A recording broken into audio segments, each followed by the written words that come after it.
पहलगाम में हुए आतंकवादी हमले के बाद पाकिस्तान के रक्षा मंत्री ख्वाजा आसिफ ने यह कबूल किया कि पिछले 3 दशक से पाकिस्तान पूरी दुनिया में आतंकवाद फैला रहा है। और उनका ये बयान जब आया तो उससे पूरी दुनिया हैरान रह गई। लेकिन भारत के लिए तो देखिए, ये कोई हैरानी की बात है नहीं। आप और हम तो पाकिस्तान की हकीकत को जानते ही हैं। जम्मू कश्मीर और भारत के दूसरे हिस्सों में जितने बड़े आतंकवादी हमले हुए हैं, उन सभी हमलों के तार सीमा पार अगर कहीं जुड़ते हैं जाकर, तो वो पाकिस्तान से ही जाकर जुड़ते हैं। और ऐसे में किस तरीके से पाकिस्तान को दुनिया भर के सामने भारत ने बेनकाब किया, ये भी पूरी दुनिया ने देखा। खासतौर से 2008 मुंबई को जब पाकिस्तान ने दहलाया था, उसके बाद भारत ने पाकिस्तान को दुनिया भर में बेनकाब किया था। और अब तो वो तहव्वुर राणा भी भारत लाया जा चुका है अमेरिका से प्रत्यर्पण कर। तो देश के रक्षा मंत्री राजनाथ सिंह ने अमेरिका के रक्षा सचिव पीट हेग्सेथ से अब दो टूक कह दिया है, पाकिस्तान दुष्ट राष्ट्र है। जिसके बाद पाकिस्तान की दुनिया के सामने और पोल खुल रही है। पूरी दुनिया में पाकिस्तान आतंकवाद को एक्सपोर्ट करता है। पाकिस्तान वैश्विक आतंकवाद का गढ़ है। जम्मू कश्मीर में आतंकवादी घटनाओं में पाकिस्तान का हाथ है। यूरोप और मॉस्को तक आतंकवादी घटनाओं के तार पाकिस्तान से जुड़ रहे हैं। खूंखार आतंकवादियों का ठिकाना पाकिस्तान बना हुआ है। रक्षा मंत्री ने पाकिस्तान को दुष्ट राष्ट्र बताया है।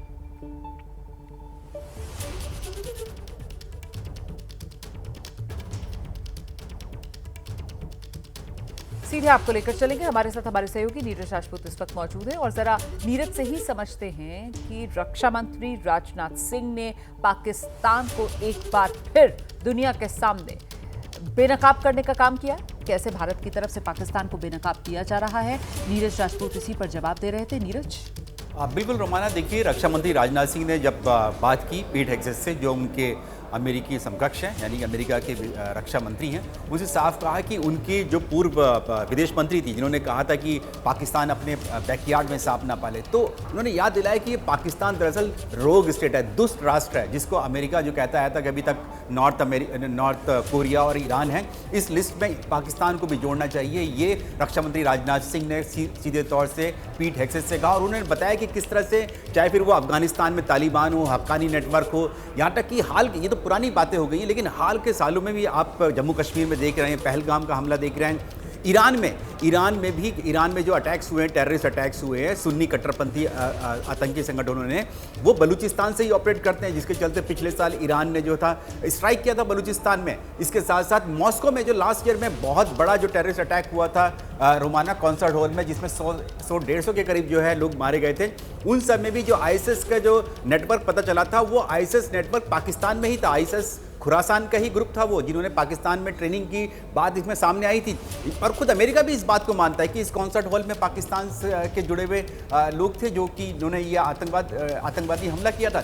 शरीफुल्लाह, जिसको हाल मार्च के महीने में ही पाकिस्तान ने अमेरिका को पकड़ के दिया है, जो कि अमेरिकी सैनिकों के ऊपर हमले के लिए जिम्मेदार था काबुल में, वर्ष 2021 के अटैक में काबुल एयरपोर्ट के बाहर जो हुआ था। इन सब का पूरा डोजियर जो है वो भारत ने तैयार किया है। और इन सब में एक एक करके लिखा गया है कि किस तरह से पाकिस्तान जो है वैश्विक आतंकवाद को एक्सपोर्ट करता है, अपने देश से करता है। ओसामा बिन लादेन का जिक्र है, उमर शेख का जिक्र है इसमें, और साथ ही जितने भी हाफिज सईद का जिक्र है, हक्कानी नेटवर्क है, ये सारी जो है डोजियर भारत तैयार कर रहा है। और समय आने पर ये पूरी दुनिया के सामने रखेगा। अमेरिका के रक्षा मंत्री को राजनाथ सिंह ने इस बारे में पूरा जानकारी दी थी कल जब फ़ोन पर बातचीत हुई थी।